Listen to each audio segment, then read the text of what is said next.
किसी भी जगह पर, कहीं वैकुंठ, कहीं भी ब्रह्मलोक, किसी भी जगह पर देवलोक जाने की आवश्यकता नहीं है। क्यों?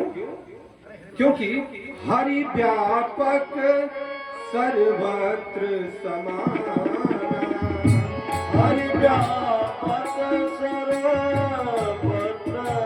समान, प्रेम से प्रगट होई मैं जाना।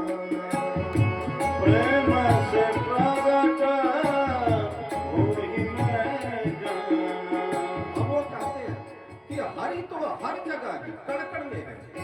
हमारे सनातन में दिखा है खंभे से निकलते हैं, खंभे से प्रभु नरसिंह के रूप में निकलते हैं। द्रौपदी जी ने जब उपकार किया तो हरि वहां प्रकट हुए, कहीं जाने की आवश्यकता नहीं पड़ेगी। क्योंकि हृदय जब आर्त भाव में आएगा, और भक्ति का जो मूल श्रीमद् भगवत गीता का 4 मूल मंत्र है, क्या कि 4 मूल मंत्र किया गया है कि इसमें एक भक्ति का रूप है आर्त भक्ति। चतुर्विद्या भजन तो माजना सुकृतार्जुना, आर्तो जिज्ञासुरर्थार्थी। मतलब आर्त भक्ति, आपको कुछ न आता हो, पूजा पाठ कहीं कुछ न जानते हो, केवल अपने आप को ईश्वर के सामने समर्पित कर दीजिए और आर्त भाव में कहिए कि प्रभु आपके अलावा मेरा इस दुनिया में कोई नहीं है।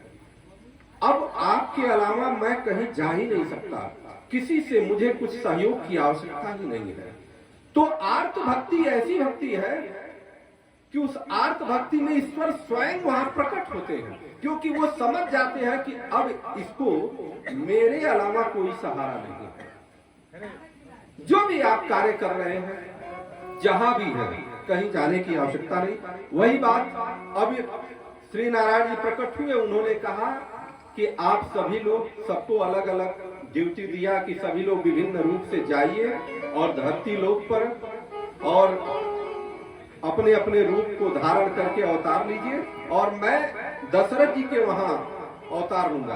अब दशरथ जी के वहां ही क्यों अवतार लिए, ये भी कथा लंबी है। मनु और शतरूपा के रूप में उन्होंने तपस्या किया था, उस पर नहीं जाएंगे।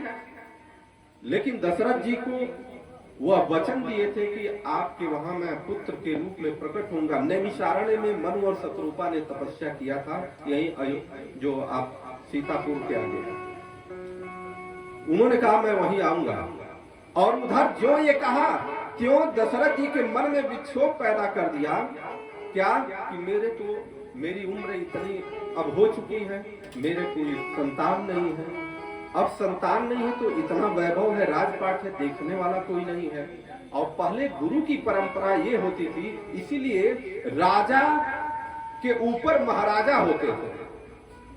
महाराज का अर्थ होता है जो राजा के ऊपर हुआ, और महाराज के निर्देशन में वो राजपाट चलता था। जब से यह सनातन की व्यवस्था बदली है, तब से विकृतियां भी उत्पन्न हुई। जब तक आपके ऊपर कोई धर्मवेत्ता नहीं आएगा, आपको दिशा निर्देश देने के लिए कोई नहीं रहेगा, तो क्योंकि प्रभुता पाई काहू मद नहीं, प्रभुता पाने के बाद किसको मद नहीं होता है। और प्रभुता मिल ही जाती है जब ये वैभव होता है। वही राजा दशरथ जी को एक मन में विक्षोभ उत्पन्न हुआ, और विक्षोभ के बाद ये क्या सोचते हैं कि एक बार भूपति मन मानी, एक बार भूपति मन मानी, गलानी मेरे सुतनानी, भय गलानी मोरे सुतनानी, गृह गया तुरत वही पाला, गुरु गृह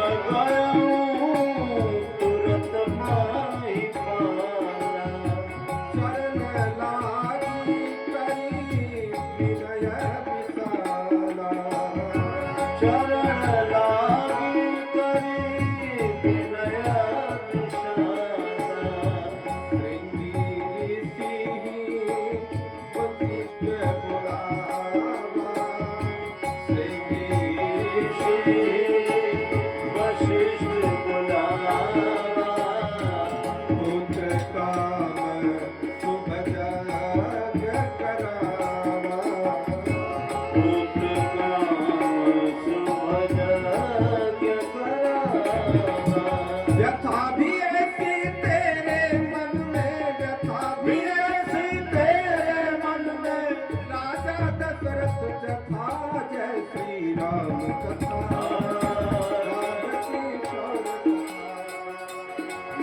श्री राम राम की शौर्य कथा आश्रम में कर जाती है